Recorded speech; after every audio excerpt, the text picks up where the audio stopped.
Baik, Assalamualaikum warahmatullahi wabarakatuh. Waalaikumsalam warahmatullahi. Untuk materi kali ini itu tentang fungi atau jamur. Mungkin dari anak-anak itu banyak ya yang udah tahu gitu apa itu jamur gitu. Sering juga ditemui di kehidupan sehari-hari, terkhususnya di luar rumah gitu. Di sini ada yang sering menemui jamur di lingkungannya. Untuk gambar-gambar di sini gitu, ada yang tahu gitu apa kesamaan dari ketiga gambar tersebut gitu. Ada yang bisa jawab? Untuk ini ada yang tahu gambar apa ini? Jamur, Pak. Oh, ini apa? Ada yang tahu? Jamur tumbuhan. Kalau itu jamur penyakit. Itu panu gak sih ya, Pak? Ya, Anjas. betul. Ini tuh panu ya. Panu juga itu tuh jamur ya. Jamur yang tumbuh pada kulit manusia. Ada yang kalau yang ini yang bawah ada yang tahu kenapa ini? Bulukan. Apa Roti bulukan? gak sih? Roti. Roti berjamur. Roti berjamur. Ada yang tahu berarti persamaan dari ketiga gambar ini ada berarti apa? Ada jamuran, Pak. Sama-sama jamur. Sama-sama jamur, betul.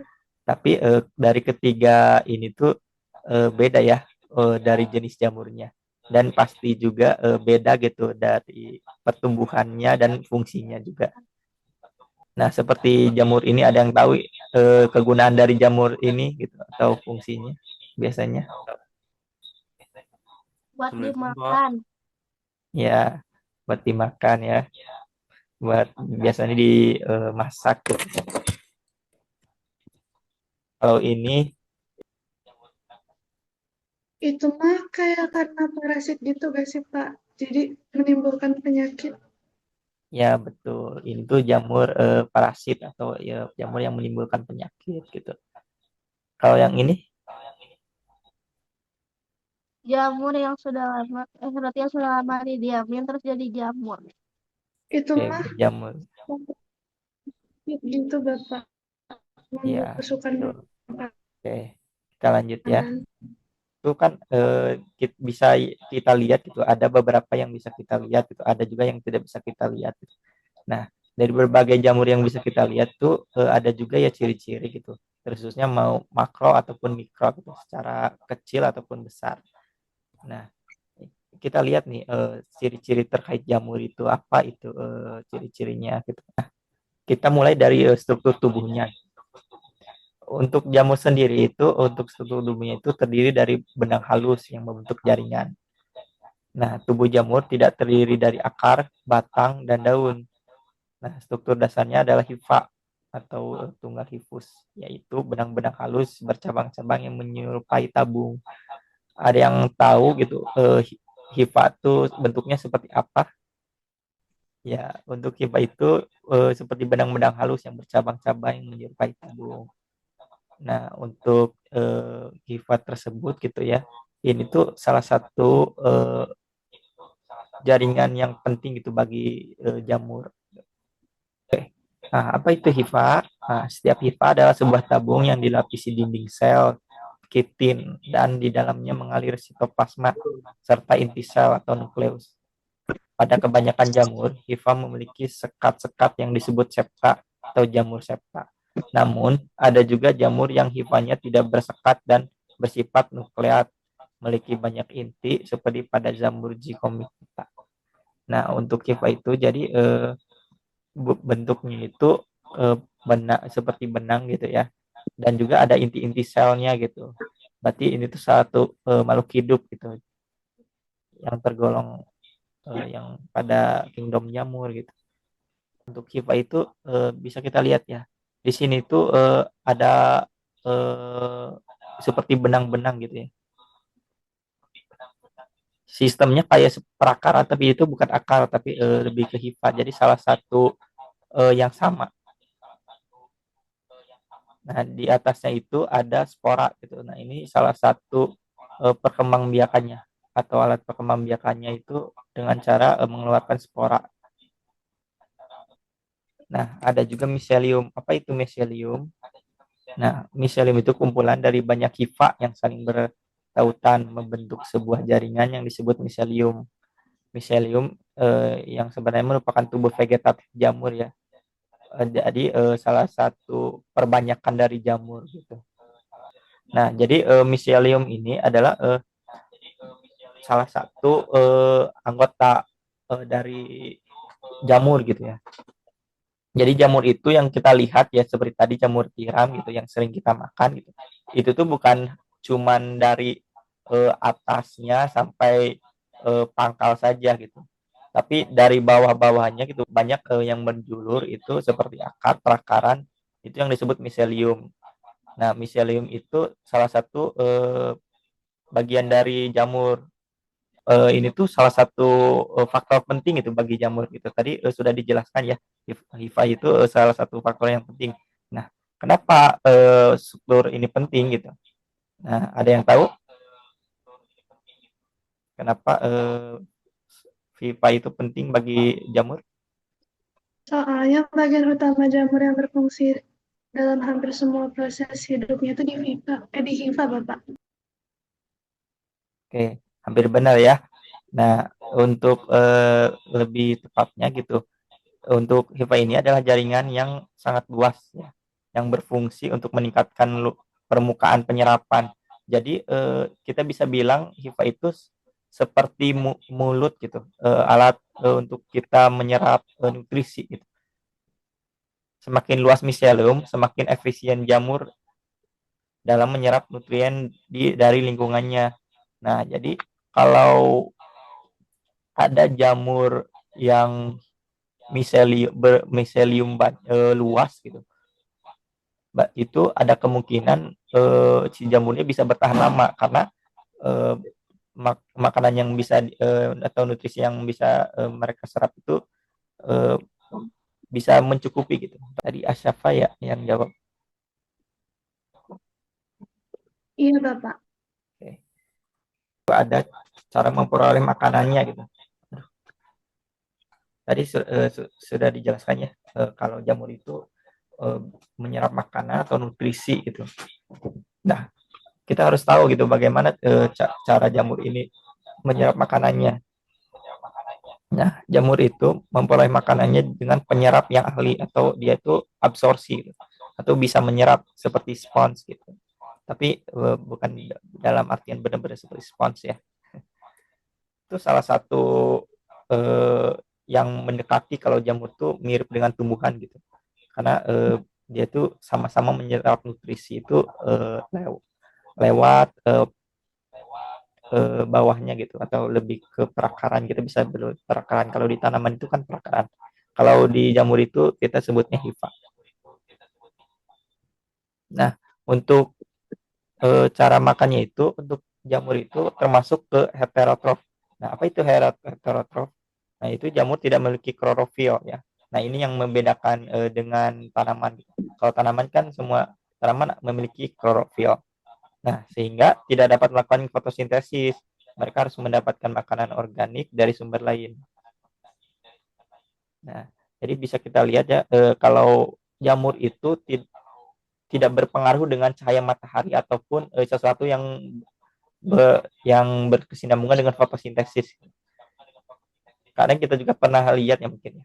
Anak-anak kalian pernah lihat gitu ya, peternakan jamur itu di di apa ditaruh di tempat yang lembab gitu ataupun gelap. Nah, itu kan berarti tidak ada cahaya matahari yang masuk ya. Berarti tidak ada fotosintesis di sana karena emang jamur tidak membutuhkan fotosintesis karena jamur kan emang tidak bisa berfotosintesis kalau tidak memiliki klorofil. Sebagai gantinya mereka menyerap nutrisi dari inang-inangnya entah itu organisme mati ataupun benda-benda mati yang lainnya yang memiliki energi. Nah, ada untuk cara kerjanya. Untuk jamur itu mensekresikan enzim pencernaan keluar tubuhnya atau ekstraseluler ke dalam substrat. Nah, misalnya seperti kayu, tanah atau inang. Inang itu seperti misal bangkai atau tadi ya roti gitu. Nah, enzim-enzim ini mengurai molekul kompleks seperti selulosa, lignin, atau protein menjadi molekul sederhana seperti gula dan asam amino. Nah, setelah diurai, molekul-molekul sederhana ini kemudian diserap atau diabsorpsi melalui dinding hifa. Jadi ya seperti yang tadi bilang gitu ya, hifa itu sangat penting gitu karena dia itu salah satu eh, penyerapan nutrisi bagi jamur gitu. Nah, untuk jamur juga cara makannya itu beda-beda ya, tergantung jenis jamurnya. Nah, untuk jamur sendiri ada 3 jenis cara makan mereka gitu. Yang pertama itu ada saprofit, ada simbiotik, dan parasit. Nah, kalau saprofit itu mengurai materi organik yang sudah mati. Itu yang bisa kita lihat itu seperti tadi ya, seperti kayu yang mati yang tumbang itu kan ditumbuhi jamur. Nah, itu jamur-jamur yang tumbuh di pada kayu seperti itu nama jamurnya termasuk dalam saprofit gitu. Jamur yang memakan benda-benda yang sudah mati gitu. Tapi yang memiliki energi atau ATP kita bisa. Nah, ada juga parasit gitu. Jamur parasit itu bisa kita lihat seperti tadi ya, panu gitu. Ya, atau yang menempel pada inang-inang yang bergerak gitu. Bisa, menyerap nutrisi dari inang yang masih hidup, seringkali menyebabkan penyakit. Nah, tadi kan seperti panu kan penyakit. Itu salah satu penyakit.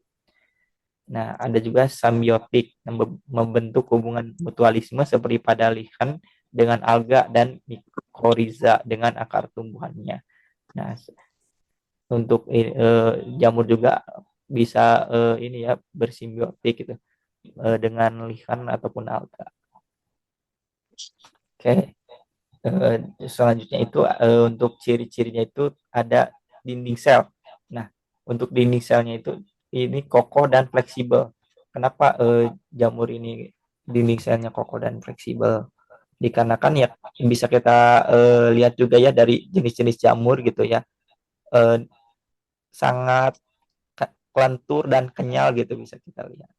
Kenapa dinding selnya juga kokoh dan fleksibel gitu? Karena dinding sel jamur itu sangat kaku dan memberikan bentuk serta perlindungan pada hifa.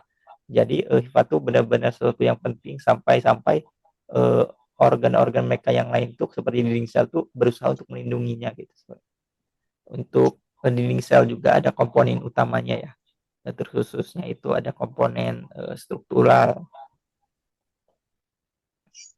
Nah, untuk komponen strukturnya itu adalah kitin. Nah, kitin adalah polimer yang sangat menyusun kerangka luar yang sama yang menyusun kerangka luar atau eksoskeleton pada serangga dan udang. Ini sangat kuat dan tahan terhadap dehidrasi. Nah, jadi bukan cuma serangga saja gitu yang memiliki kitin gitu, tapi pada jamur juga mereka memiliki kitin gitu untuk melindungi bagian-bagian organ tubuh mereka. Perbandingan dengan tumbuhan gitu. Berbeda dengan tumbuhan yang dinding selnya terbuat dari selulosa. Perbedaan bahan penyusun dinding sel ini adalah salah satu bukti kuat bahwa jamur dan tumbuhan berasal dari garis evolusi yang berbeda. Nah, inilah salah satu kenapa jamur tidak bisa disebut tumbuhan ya, karena mereka tuh emang benar-benar berbeda gitu. Dari segi cara makannya gitu.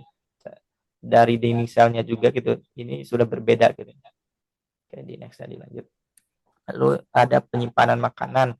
Nah, bukan dalam bentuk pati. Nah, apa yang dimaksud dengan bukan dalam bentuk pati? Karena cara hidupnya yang berbeda. Jamur juga menyimpan cadangan makanannya dalam bentuk yang berbeda dengan tumbuhan. Nah, untuk bentuk simpanannya itu jamur itu menyimpan makanan sebagai glikogen. Itu suatu polisakarida yang juga digunakan oleh hewan yang menyimpan energi gitu. Untuk perbandingan dengan tumbuhannya, tumbuhan menyimpan kelebihan energinya sebagai pati atau amilum. Sekali lagi, ini menunjukkan bahwa kedekatan jamur dengan hewan adalah beberapa aspek fisiologis. Jadi, untuk jamur ini disebut tumbuhan juga bukan, disebut hewan juga bukan. Makanya jamur ini dipisahkan tersendiri gitu. Mereka tuh mempunyai kingdom tersendiri, yaitu kingdom jamur, fungi, itu jamur. Sampai sini tadi ciri-ciri yang tadi gitu. tadi ada beberapa yang telah di-spoiler. Di sini ada yang tahu gitu bagaimana jamur itu bereproduksi? Ada yang bisa jawab? Dengan menyebarkan sporanya. Menyebarkan apa? Spora. Spora, ya betul ya. Nah, ya benar tadi kata Herlina gitu. Reproduksi pada jamur itu mengandalkan spora gitu. Nah, jamur adalah ahli dalam reproduksi dan penyebaran menggunakan spora gitu. Jadi jamur itu reproduksinya bukan menggunakan seperti tumbuhannya seperti atau pada bunga gitu, menggunakan stolon dan putik bunga, putik sari gitu, seperti itu ya. Tapi menggunakan spora gitu. Apa itu spora? Spora adalah sel reproduktif berukuran mikroskopis yang sangat ringan dan tahan terhadap kondisi buruk. Suatu badan buah jamur dapat menghasilkan miliaran spora. Nah, kalian anak-anak pasti pernah lihat gitu di semisal di TikTok gitu ya. Ada video seperti orang menggoyangkan jamur pada pagi hari yang terkena sinar matahari, ada seperti debu-debu ataupun percikan cahaya yang keluar gitu pada jamur. Nah, itu tuh sebutannya spora gitu ya. Spora tuh emang sangat kecil, tidak bisa dilihat gitu. Tapi masih bisa kita lihat kalau dari sisi pandang kita yang lain seperti kita menggunakan mikroskop ataupun yang seperti tadi ya terkena sinar matahari jadi terlihat cukup terlihat. Nah, cara penyebarannya kalau spora itu dapat tersebar oleh angin, air atau hewan. Ketika spora mendarat di lingkungan yang sesuai, lembab, hangat dan tersedia makanan. Nah, penyebaran spora itu sangat variatif ya. Contohnya seperti angin gitu. Ada jamur juga yang hidup di pegunungan.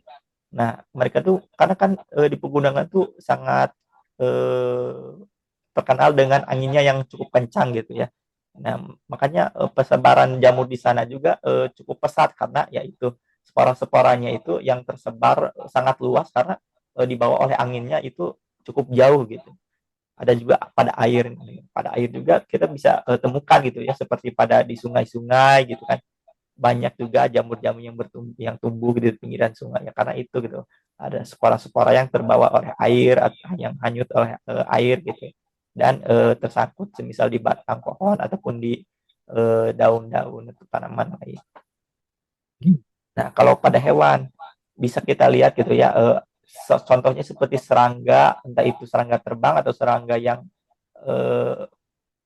menggelinding gitu. Bisa mereka tuh bisa membawa spora-spora dari jamur gitu. Semisal serangga itu lewat terkena jamur dan sporanya tuh sensitif ya. Ya bisa kita bilang ya tadi juga jamur itu disentuh sedikit saja sporanya bisa keluar banyak gitu. Nah, karena itu faktor itu gitu. Serangga aja yang kecil gitu nyentuh jamur, sporanya bisa langsung tersebar gitu ke tubuh serangga dan terbawa sampai ke tempat-tempat lain gitu. Nah, untuk jenis reproduksinya juga beragam ya untuk jamur itu. Jamur itu ada yang aseksual, ada juga yang seksual. Nah, apa itu aseksual? Nah, aseksual itu dilakukan tanpa perkawinan, misalnya dengan fragmentasi hifa atau pembentukan spora aseksual seperti konidia. Nah, untuk seksual itu seperti yang banyak tahu melibatkan peleburan inti sel dari dua hifa yang kompatibel menghasilkan variasi genetik melalui pembentukan spora seksual seperti zigospora, aspora atau basidiospora. Sampai sini ada yang tahu gitu kan. Dan tadi gitu setelah disinggung gitu bahwasannya kalau jamur itu tempat hidupnya beragam, cukup beragam, tapi ada faktor yang menyebabkan jamur itu bisa tumbuh lebih pesat dan persebarannya juga lebih luas. Ada yang tahu untuk habitat jamur itu biasanya di tempat yang seperti apa? Yang bisa Di jawab? tempat lembab. Tempat lembab. Oke, betul ya. Untuk habitat jamur sendiri gitu. Jamur itu tadi telah disinggung gitu. Kalau jamur itu hidupnya di tempat-tempat yang lembab gitu, yang kadar airnya itu mencukupi gitu. Nggak terlalu basah, nggak terlalu kering juga gitu. Dalam artian lembab. Meskipun beberapa jamur seperti ragi gitu ya. Kita tahu kan, ada yang tahu ragi gitu. Tahu, Pak. Ada yang tahu kalau ada yang tahu ragi Tahu, Pak. Tahu. apa Tahu, buat apa Pak. ragi? Tahu, Pak. Tempe. Ya, tempe. Buat tempe. Buat roti. Buat Hmm. bikin peyem. Bikin tempe, bikin Donat, peyem. Ya, betul ya. Nah, untuk ragi itu walaupun seperti ragi gitu ya, hidupnya di lingkungan yang relatif kering gitu. Ragi itu ya kadang kan tertutup ya. Tapi kan bukan berarti pada saat kita pembuatannya itu tidak ada sedikit pun air gitu yang ada di sana gitu. Pasti jamur juga menyerap air yang ada di lingkungannya gitu. Untuk tumbuh lebih optimal. Untuk alasannya, air sangat penting untuk proses perkecambahan spora, pertumbuhan hifa, dan sekresi enzim pencernaan. Itulah mengapa kita sering menemukan jamur tumbuh subur di tempat yang lembab seperti di lantai kamar mandi, di bawah daun yang membusuk, atau setelah hujan gitu. Ya bisa kita lihat ya dari berbagai faktor-faktor yang tadi telah disebutkan gitu Pak, bahwanya pertumbuhan jamur itu cukup pesat gitu, tapi banyak juga faktor-faktor yang mempengaruhinya gitu. Dengan memahami ciri-ciri ini, kita dapat melihat mengapa jamur ditempatkan dalam kerajaan yang terpisah. Mereka adalah organisme yang dirancang sempurna untuk peran ekologis sebagai dekomposer dan simbion dengan strategi hidup yang benar-benar unik. Gitu. Ya. Jujur ya, Bapak juga cukup tertarik gitu pada jamur, karena jamur itu salah satu makhluk hidup yang menarik gitu. Karena tidak bisa disebut hewan, tidak bisa disebut tumbuhan, dan mereka juga unik sendiri gitu. Oke, mungkin untuk materi kali ini tuh sampai sini ya. Ada yang bisa menyimpulkan, boleh satu orang yang ingin menyimpulkan tadi pematerian yang telah Bapak sampaikan. Boleh, Asyafa? Jadi jamur itu makhluk hidup yang nggak berklorofil. Terus hidupnya tuh di tempat yang lembab. Terus memperoleh nutrisinya tuh dari organisme lain atau bahan organik. Terus berperan penting dalam keseimbangan ekosistem. Terus kalau spora itu sel reproduksi jamur. Terus tuh apa namanya? Jamur tuh ada 3.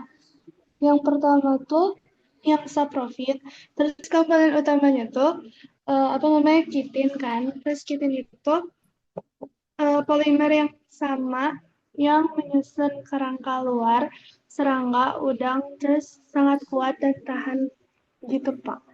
Terus perbandingan jamur sama tumbuhan itu berbeda dengan tumbuhan yang dinding saya terbuat dari selulosa. Perbedaan bahan penyusun dinding sel ini itu salah satu bukti kuat bahwa jamur dan tumbuhan itu berasal dari garis evolusi yang berbeda.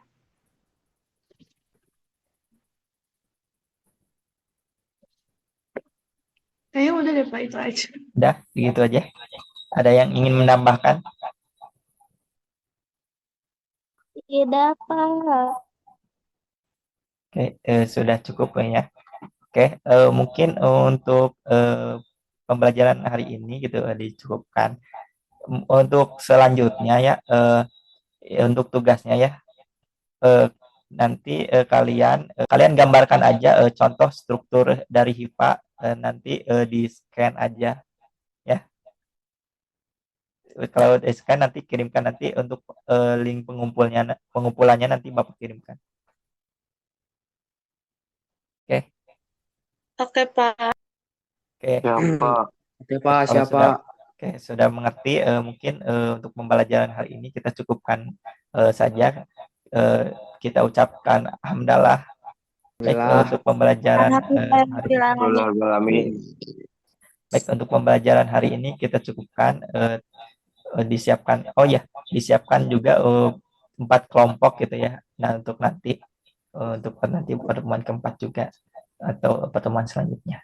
Oke, Mungkin sekian saja Bapak tutup. Terima kasih. Wassalamualaikum warahmatullahi wabarakatuh. Waalaikumsalam. Waalaikumsalam. Makasih Pak. Makasih Pak. Waalaikumsalam. Waalaikumsalam warahmatullahi wabarakatuh.